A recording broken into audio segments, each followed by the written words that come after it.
Hey, what's going on, everybody? Welcome to the Corcoran Entertainment Show. I'm your host, Franky Corcoran. Coming at you the day after the solar eclipse. Can y'all still see? Can everybody still see? Did you look right at the eclipse? Hope you didn't, because, you know what? If you can't see, you can still listen to the podcast. So there's one plus to that. There's a pro to that. I don't know what I'm saying. That's weird. Before we start the show today, so you guys know last week, for those of you guys who listened to the show last week, I gave a quick, tiny little plug for our upcoming project that we have going on at James M. Hill in May. And I have some more information on it. So, of course, Love, Loss, and What I Wore. So this is our event. May is Mental Health Awareness Month. Join us for an unforgettable evening of love, loss, and what I wore. 5 dear friends and community advocates are coming together to perform this touching play, all in support of mental health awareness. Let's come together and celebrate the power of shared stories, emotions, connections, and more. Get your tickets now, and let's make a positive impact together. So there's an Eventbrite link for this as well too. And so this is on May 11th at James M. Hill Theater. I am honored to be directing this piece, and stars Judy Loge, Veronique Arsenault, Samantha Murphy, Kara Scott, and Rachel Bernard. Admission's $20. All proceeds go to Mental Health and Addictions Miramichi. So, yeah, guys, I'm super excited for this one. It's the first show I've ever done at James M. Hill as well, so I'm super excited. It's gonna be a nice new environment, and I just can't wait. We're working hard on this one, and it's really, as someone who cares a lot about mental health and has dealt with mental health and still deals with mental health. I mean, we all do in some degree, I'm sure, whether it's anxiety or anything. So, let's spread some awareness, and it's a great piece. The Love, Loss, and What I Wore is fantastic. It was directed years ago by Lloyd Cameron that we are bringing back here to Miramichi, the great late Lloyd Cameron, and keeping the word of that alive, mental health and everything. And yeah, so show some support, guys. You can follow the event page on Facebook, Love, Loss, and What I Wore. Let's do some good, guys. Let's do some good. So anyways, moving on to the show today. My guest today, he was on the podcast back in September. Kevo Aregbe. He, of course, is a artist, actor, professor, playwright, producer, who last time he was here, he was promoting his new show in Houston, Texas, Vincent, about Vincent van Gogh. And now he's doing a new play coming out on Memorial Day, Medusa. And so this is actually Kevo. He had limited time for this interview, but I was very appreciative that he was able to come on. It was one of his first interviews after the passing of his wife, which, we talk a lot about that at length, and how, grief, how to deal with grief, and how it's different for everybody. And it's a great conversation. And I really, I'm very proud of just getting to hear his story and what he's went through and everything. And so a shorter conversation than normal, but I'm very happy to have it regardless, and hopefully that you guys enjoy it.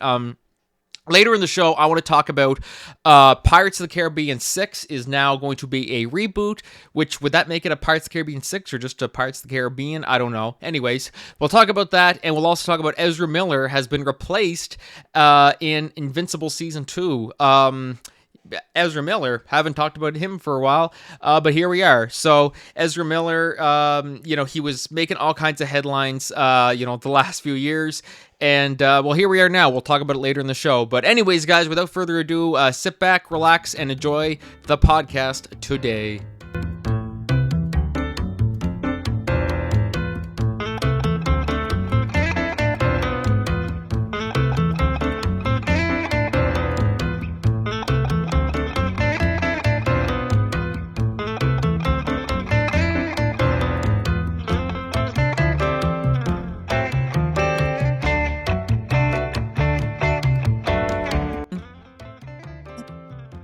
Well, hello, everybody. Welcome back to the Corcoran Entertainment Show. I'm your host, Franky Corcoran, and today I am joined once again by Kevo Aregbe, although his Zoom name says Kevin. So, do you prefer Kevo or Kevin? One of the two. Well, it's Kevin. It's Kevo, like Kevin with the O. Okay, awesome. So, Yeah, yeah. thanks for coming back Whatever, on, man. man. Yeah, It's yeah, yeah, always a yeah, yeah. blast chatting with you. So Yeah, last time you were on here, we were talking about Vincent, and just the concept of that play was just so intriguing to me. Doing a yeah. performance while also painting at the same time. How did the show go? I was seeing on Instagram because I follow you on Instagram. Yeah. The show went well. I'm in talks with distribution right now, so I'm gonna figure out how we're gonna get that out to streaming services and things right now. The show went really well though. The performances went well. Everything went well, man. Everything that didn't go well, I don't even have to talk about because I like to focus on the positive. But it's gonna be pretty amazing. I'll let people be the judge of it when they actually see the finished project when it comes out to whatever streaming services. We're in distribution talks right now.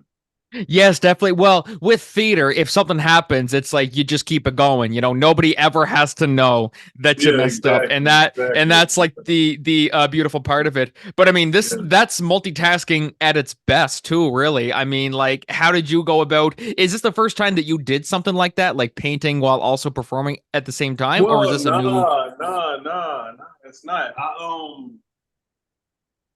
It's performance art for me. So I've always like done live painting shows and stuff like that. But in terms of acting, for me, it was like it was kind of easy because I'm talented. You know, that's what we do. If you, I just took it as since I already know how to paint, I took it as a role I'm playing. So it was like it was no biggie. Well, and then working with me, I'm pretty sure other people know this. Like once I'm locked in, I'm zoned out. The only thing that matters is the production. So it's actually it's the toughest part about doing theater is that like so many people, they're not as locked in as you are. So it's the tough part because you got to kind of weed those people out and figure out who you can work with in the future because it's too many distractions in the world that kind of get people off track. Yes, absolutely. Absolutely. Well, a lot of people like myself, I'm like, I don't know. Well, first off, I can't even paint anyway. So, but the fact like doing all that simultaneously, well, also you wrote the play as well too, Yeah. wrote, directed, produced, and then doing all that stuff. Like that's got to be quite the achievement. Just seeing Yeah. how it all came together. And that was on Christmas, correct? Christmas Eve, 2023, last year, Christmas Eve. Oh, Yeah. okay, awesome. Yeah, I don't think I've ever seen that done before. People doing plays on a Christmas Eve. How well was that for you guys? It was cool, man. Honestly, it was kind of annoying to hear people tell me that. Like some of the theaters, some of the publications in Houston, they were, well, your play is on Christmas Eve. We don't want to do this. And like some people were covering different stage plays and they wouldn't cover mine. And they were like, because it's not a Christmas play. And it was just annoying. But I'm one of those people, if I say I'm going to do something, then and I put my mind to it, I'm just gonna do it. Like I don't want to hear any excuses. If they come in, they come in. I don't really want to hear anything. And my next stage play is Memorial Day, May 27th. We're doing a Medusa stage play. I wrote a Medusa script. It's also won a few awards, and I kind of twisted it a little bit to make it more of a romantic comedy. And just not so much horror as Medusa is known for. I kind of made it fun and all that and entertaining, but we'll see, man. I feel like people are so afraid to do stuff sometimes. I don't want to say you just walk around this world doing what you want to do, but if you put your heart and mind to something, you should be able to do it. So No. excuses didn't bother me. Yeah, exactly. And I mean, like that's something. I mean, putting your work out there is a huge thing too. The way I see it. I mean, like like this is like like almost like your child, basically. You know what I mean? You work so hard to put it together, and then you're kind of like, are people gonna like this? Are people gonna? How do you deal with that? Is it more so Nah, just put it out there? I don't think about if they're gonna like it or not. It's art. So I'm a art major. I teach art. Everybody's not gonna like somebody's art. That's just how it works. Some stuff is not gonna be everybody's cup of tea. Along with the Medusa stage play, I'm releasing the script to the public in the form of a book. I'm publishing the book like I did with my What Do We Do Now with that stage play, and I'm also releasing some music to streaming services as well, based on the soundtrack of the play. So, along with this Medusa play, I'm releasing the book. What Do We Do Now? I'm releasing some music off of that soundtrack. Vincent, I'm releasing some songs from that performance. And I'm still writing, man. I'm on a tear right now. I'm a multi-award winning writer right now. I just placed in a very prestigious contest too for writing. So I'm looking forward to see how that goes for me, because I should be producing some bigger films in the future now. Awesome. Oh my God. That's awesome. I mean, congratulations too on all that. I mean, I follow you on Instagram. So guys, follow Kevo Arts on Instagram. It's amazing seeing like everything you do. I see what you're doing. I'm like, oh my God, like that's wild, man. I appreciate that. Despite all of the recent stuff that has happened and transpired, it really is crazy, man, because this is my first interview since my wife passed. So it's like, yes. It's like, I don't know, man. It's like you lose your person, your best friend, your person that you tell everything. And now I'm trying to convert that over to sharing more of that with the world, instead of just like joking and stuff, because I don't look at Instagram as a real place. I just use it as a place to post some business, and pretty much when I want to get away from work and just post some jokes or post something silly. But with losing her, I lost, like, the person I'm the most serious with, so it's crazy. It's like so many things, winning a contest or winning an award, the person that I tell first is now gone, or the person who might care about that the most. It's just a crazy series of events, but I'm adjusting to it though. Yes, definitely. And like, I said it in our initial messages, schedule this, sorry for your loss and everything. I mean, like, it's quite the just seeing how it all went. Like, how have you because it's been a couple months now, correct, since she passed? How has it been? Yeah, man. So what happened was, it's crazy. She We got married February 9th. She went to the hospital February 10th, and on February 14th, she went into cardiac arrest, and her family and friends came in, and her family asked, they wanted her to do not resuscitate her. I told them to resuscitate her anyway, well, initially, and they said after that, don't resuscitate her anymore. So after the 14th, she was brain dead into the 18th, and the next time she passed, they didn't resuscitate her. And it was just crazy to go from married for less than 24 hours to like her passing. And honestly,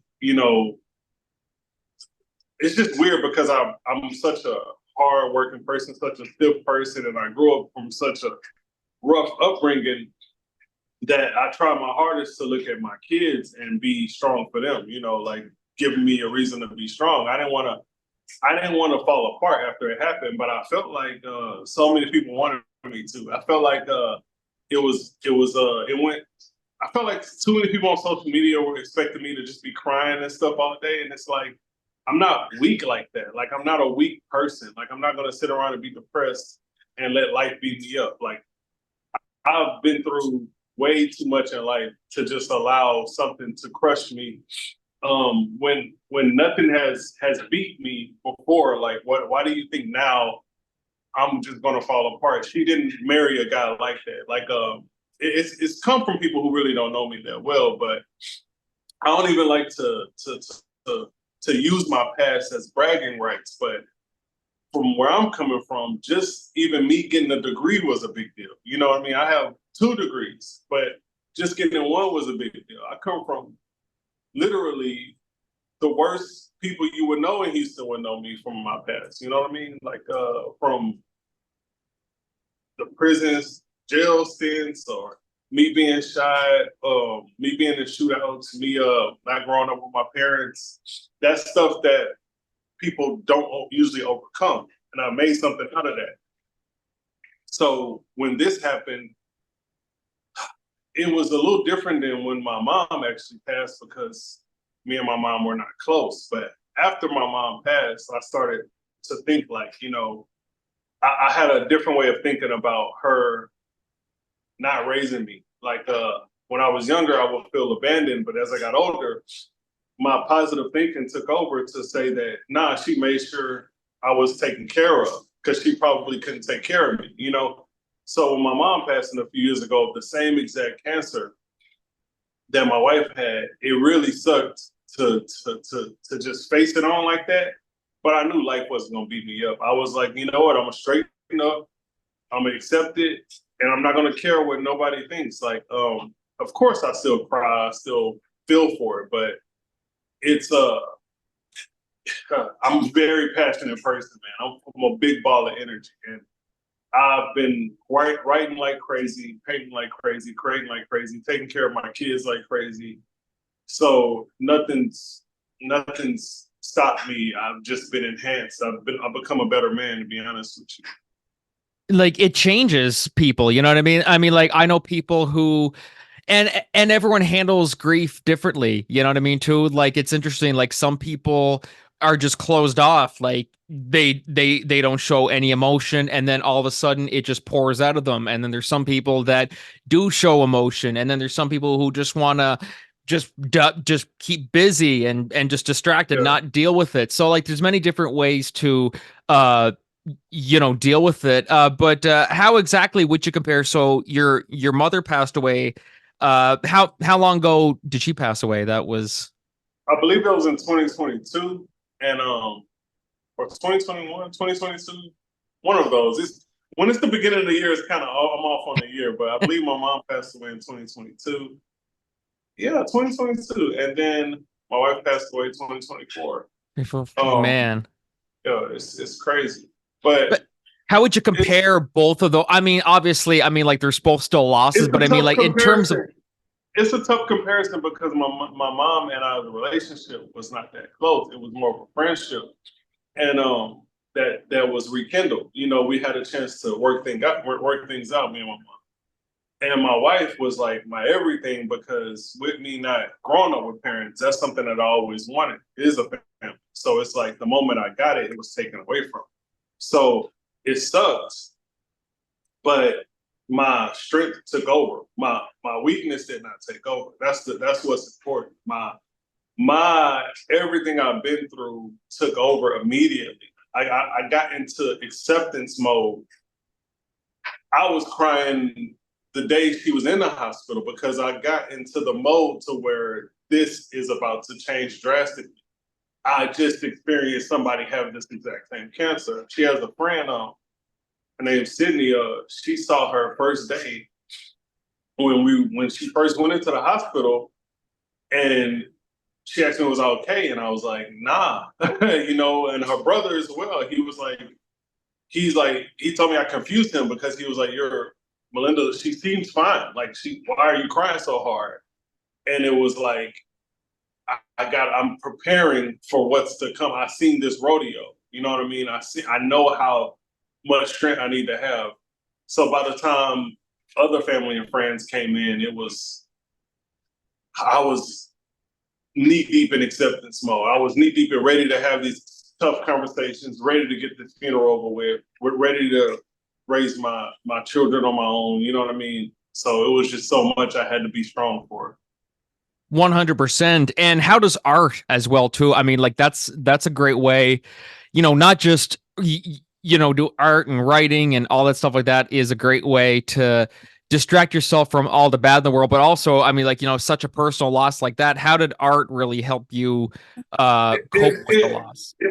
Art has helped, because I've been able to maintain my love for art, but where it hurts is I don't have anyone to share it with. So I'm transitioning into sharing it with the world, but she was my go-to. So that's where it really sucks, because I mean, my stuff is different, man. Like I don't have a project that even I don't have stuff that's common or like somebody else's. So especially from my historical point of views, like I like to take bits of something I learned in history and added an artistic twist to it, a creative twist to it. So it's been tough because most of the ideas are wild when people hear them. I do have my cousin, I do have my homie Draper. We talk almost every day about art. So, I still have those people, but her is different because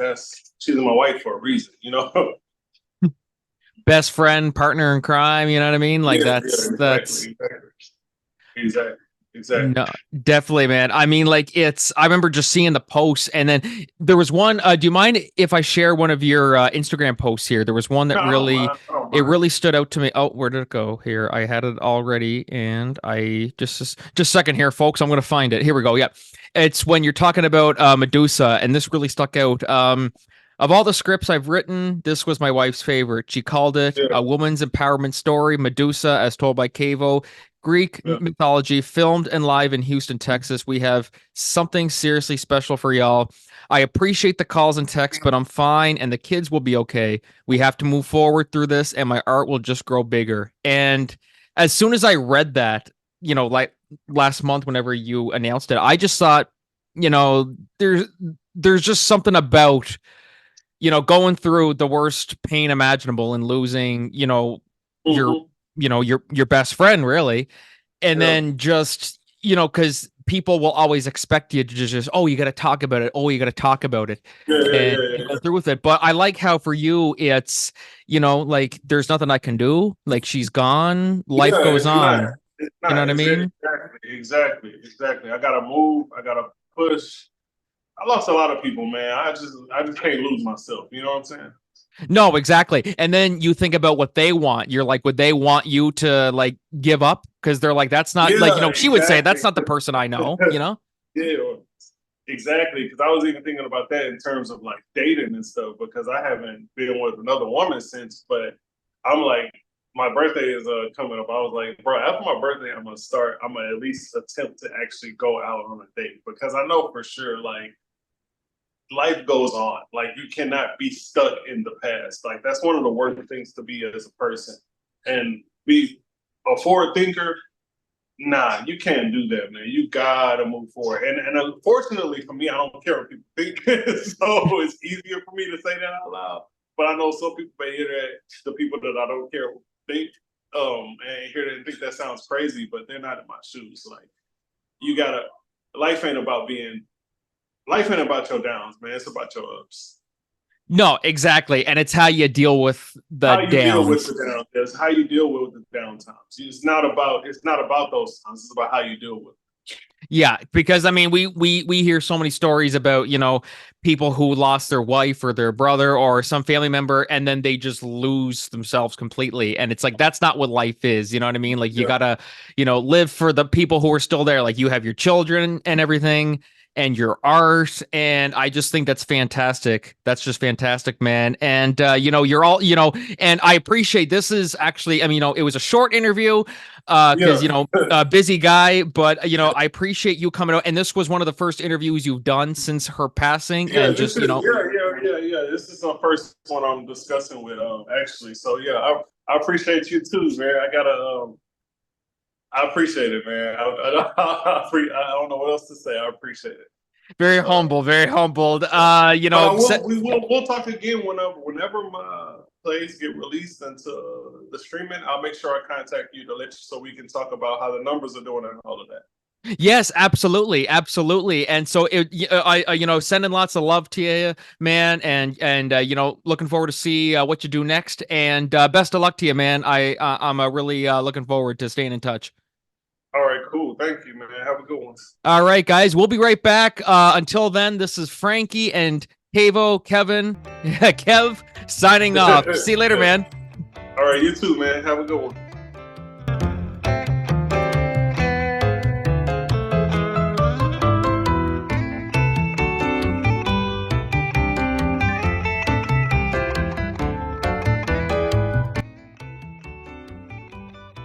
Hey everybody, welcome back to the Corkin Entertainment Show. That was me and Kevo Aregbe. Great to have him on again, man, and what a powerful conversation that was. And, guys, definitely just be sure to show some support to him. Follow him on social media. His Instagram is at Kevo Arts. Keep up to date with all his projects, and just thank you so much, Kevo, for coming on, man. I really, really, really appreciate that, and my heart is with you during this time.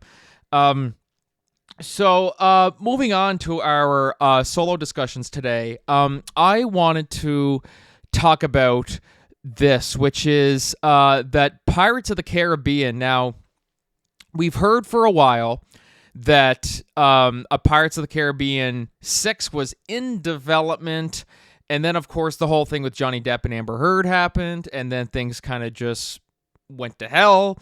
And then now, of course, we have gotten confirmation here that Pirates of the Caribbean 6 is happening, but it's not really happening because it's a reboot. Because it's funny, they're saying online that Pirates of the Caribbean 6 is going to be a reboot. It's like, okay, so that doesn't make it Pirates of the Caribbean 6. If it's a reboot, then it's just Pirates of the Caribbean. Anyways, this is what the article from Entertainment Weekly says. Everything we know about Pirates of the Caribbean reboot, including if Johnny Depp will return. This is the day you will always remember as the day you still haven't seen Jack Sparrow in a 6th Pirates of the Caribbean movie. There will be a 6th movie in the film franchise inspired by the Disney Parks rides, and producer Jerry Bruckheimer confirmed. We're going to reboot Pirates, he told comicbook.com. However, plans for a reboot were in place since at least 2019. Still, Bruckheimer's words may mean that there's wind in those sails. It's been now 7 years since Pirates of the Caribbean Dead Men Tell No Tales, the franchise's 5th installment, which, by the way, can I just say, 7 years? I first watched Pirates of the Caribbean 5 in theaters like a few weeks before I graduated high school. So it's crazy that I'm like, I've been out of high school 7 years. That's unbelievable. Anyways, here's what we know so far about a new Pirates adventure. Official announcements haven't been made, but Bruckheimer indicated that Pirates 6 will genuinely be a reboot with a new cast. Speaking to comicbook.com, he said, "We're going to reboot Pirates so that it is easier to put together than the next Top Gun, because you don't have to wait for certain actors." He doesn't come out and say anything definitive, but it does corroborate other evidence that the film won't bring back or at least star the franchise's pillars, including Johnny Depp, Jeffrey Rush, Keira Knightley, or Orlando Bloom. This echoes what Depp revealed during the defamation trial between the actor and ex-wife Amber Heard. Depp testified that Disney cut ties with him following Heard's 2018 op-ed in the Washington Post, where she wrote that she had been a victim of domestic abuse but did not mention Depp by name. Didn't mention him by name, but when she talks about her husband or ex-husband at the time, who we all know happens to be Johnny Depp, then people can put 2 and 2 together pretty easily. But anyways, I don't want to dwell on that. What I want to talk about is this a good idea that they're just going to reboot Pirates of the Caribbean? I'm torn because on one hand, I think it's good because Pirates 5 had such a great ending, minus the spoiler alert. There was a post-credit scene that seemed to set up that there was more story to tell, but the way I see it, it's you can easily just pretend that didn't happen. It's a post-credit scene, you know what I mean? Like maybe it was just a dream sequence where, they were, they thought it was a dream in there anyway, and then, things. Anyways, I don't know where I'm going with that, but what I'm saying here is, I'm torn because on one hand, Pirates 5 had a great ending, but on the other hand, I just can't help but feel like, maybe just put the franchise to bed. You know what I mean? Like that's just the way I see it. Because look, you can't really, and I think I speak for everybody when I say this, you can't really do a Pirates of the Caribbean movie without Jack Sparrow as Johnny Depp. It's one of those characters. Now, I know people can say, recast them or whatever, it's been done before. Yeah, but there's something about Johnny Depp that, like there's some actors, and that I've even said before in the past, that I just don't think you do not replace. For instance, Robert Englund as Freddy Krueger. He said he doesn't want to come back, so I say I can't see anybody else playing him. I mean, Jackie Earle Haley played him in the new one, and it was good, but I was just like, no, I'm like, just that's Robert Englund, and I'm like, I can't see anybody else doing that. And that's the same deal with Jack Sparrow. I'm just like, I can't see anybody else playing that but Johnny Depp. And the way I see it is that if you're just not going to have him in, because the problem that they have is that is of course that Johnny Depp going through all this controversy, they let him go. Even if they wanted him back, I don't think he's going to want to come back. He even said as much too, you know, when the trial was going on, that if they ask me back, I'm not coming back, because they let me go off of just what one person said. You know, there was no investigation, there was nothing like that. So why would I come back? And he's completely justified in that. No matter how much money they pay him, they could pay him, they could give him like, you know, $50 million for it, and he would still turn it down. But yeah, just the way I see it, I think it's time to dock the ship. I really do think it is. You know, would I have liked a Pirates 6? I would have loved a Pirates 6, really. Although Pirates 5 was a perfect ending. Of course, we had that post-credits scene that I mentioned that would set up a Pirates 6 and maybe another one, who knows. But if you're going to do it without Johnny Depp and you're just going to, I mean, if you're going to reboot it, sure. But I don't know, man. I just feel like it's probably time to just put it to bed. I know that the problem with Disney is that it's a moneymaker. It's the reason why Transformers didn't stop after number 2. People say, why are they still making them? It's like, because people like you are still going out to see them. That's why. I'm part of that club, you know? I was saying that, and I went and saw Transformers again and again, and I'm like, okay, well, this is why they're going to keep making more. I just can't turn it down. And that's the same deal with Pirates.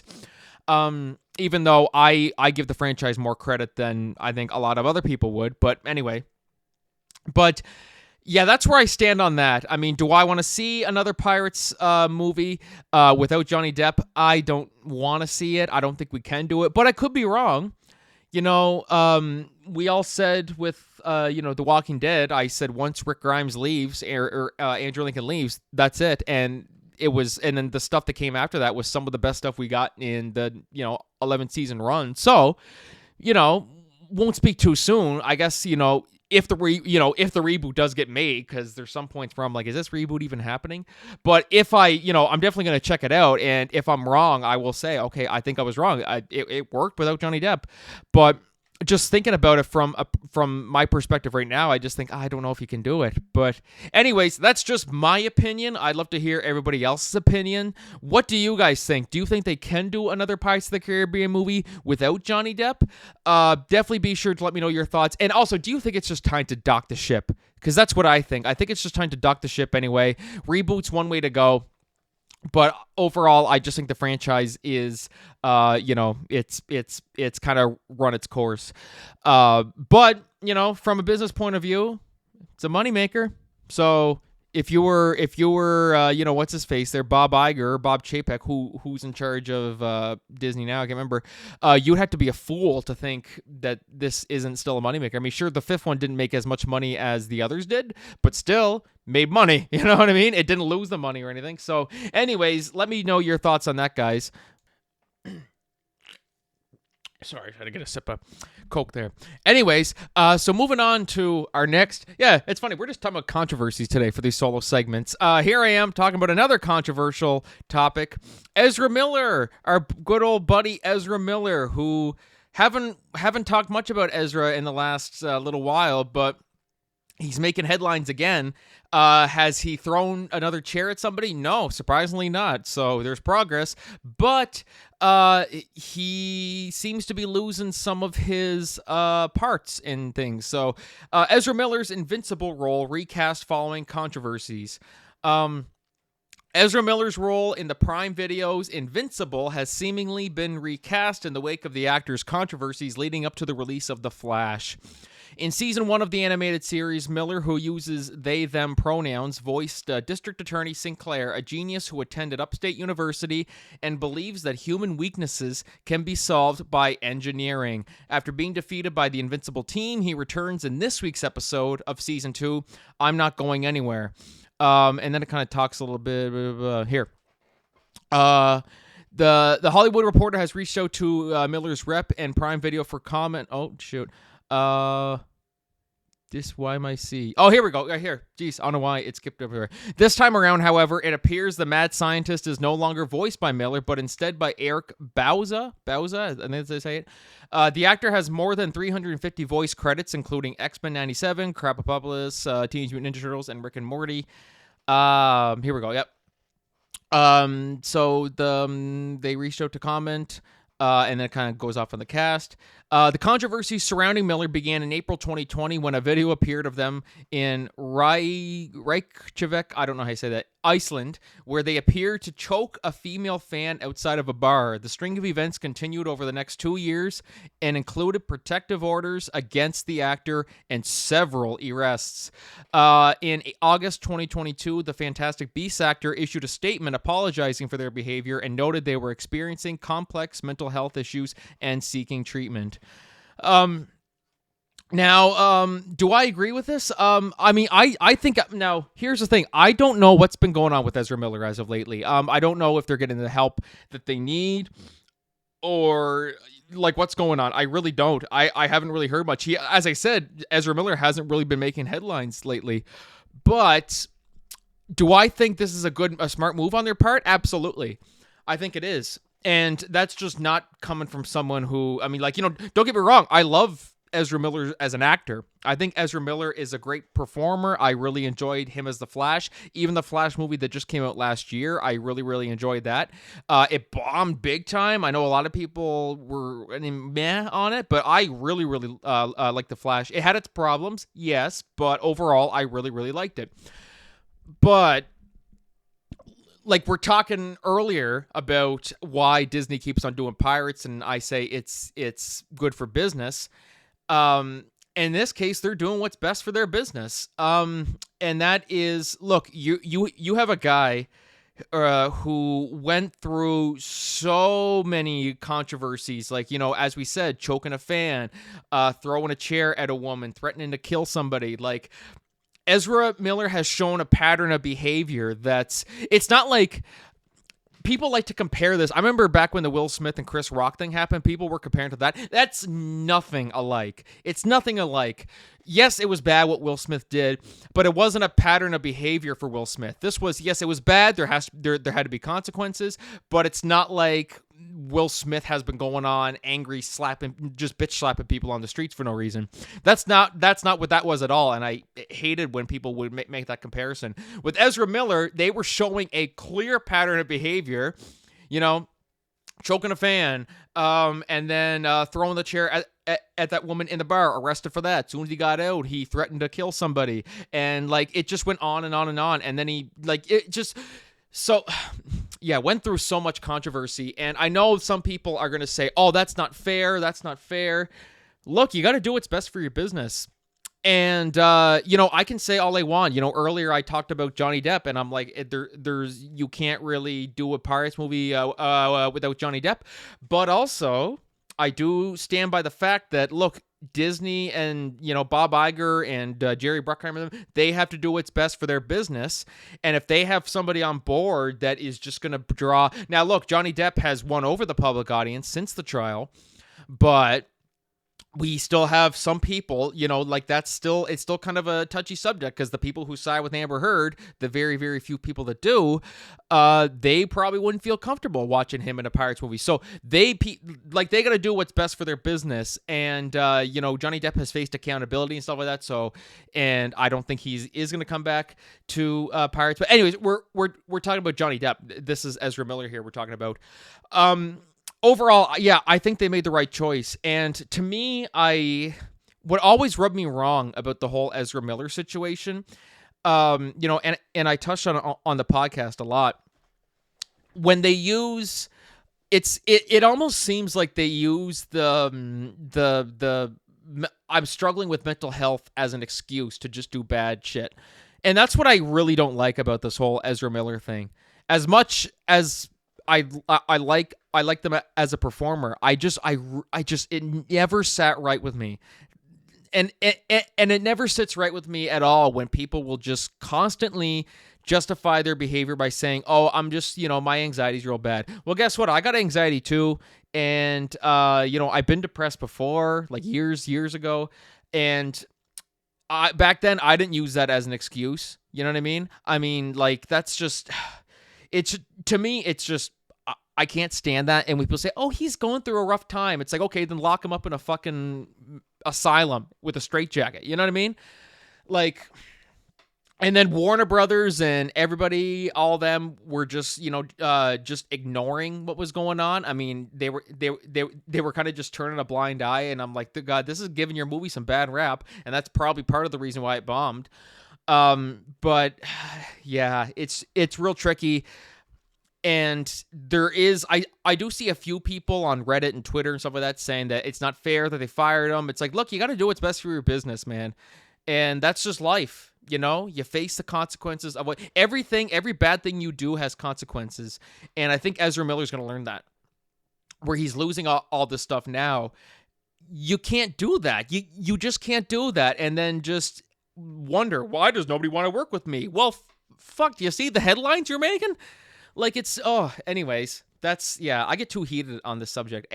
Anytime I talk about Ezra Miller, I get frustrated, but that's why, not just because what he did is, like, criminal, but because they constantly sweep it under the rug as just, he's struggling mentally. He didn't, anyway, that's just what I don't like about it, but that's my thoughts on it. Do what's best for your business, and ultimately, as we said, the show must go on, and you got to keep things going. If there's a problem, you just got to take care of it, push it along. And Ezra Miller was a problem. They just got to fire him, replace him, and just move on. That's show business. One of my favorite quotes from one of my favorite YouTubers, Robert Meyer Burnett, says, "It's not show friends, it's show business." And I love that saying. That always stuck with me. Because, I mean, for us, we watch this, all this stuff, and we're not involved with making it. Behind it, it's a business. We see it. It's just fun entertainment, but there's a process behind it. Anyways, that's all I have for that, and that's all I have for the show today. I want to thank my guest, Kevo Aregbe. Kevo, sending lots of love to you, man, and great conversation, and we're all thinking of you here. Me and all my friends, family, we're all sending thoughts and well wishes to you for just everything that's been happening for you, and excited to see what you do. And guys, follow him on Instagram at Kevo Arts and keep up to date with all of his projects and stuff. So anyways, guys, thank you so much. We'll see you guys next week. Get your tickets for Love, Loss, and What I Wore on Eventbrite. And awesome, guys. It's great. It feels great. So anyways, thank you so much, guys. We'll see you next week. Until then, this is Franky signing off. Have a great week.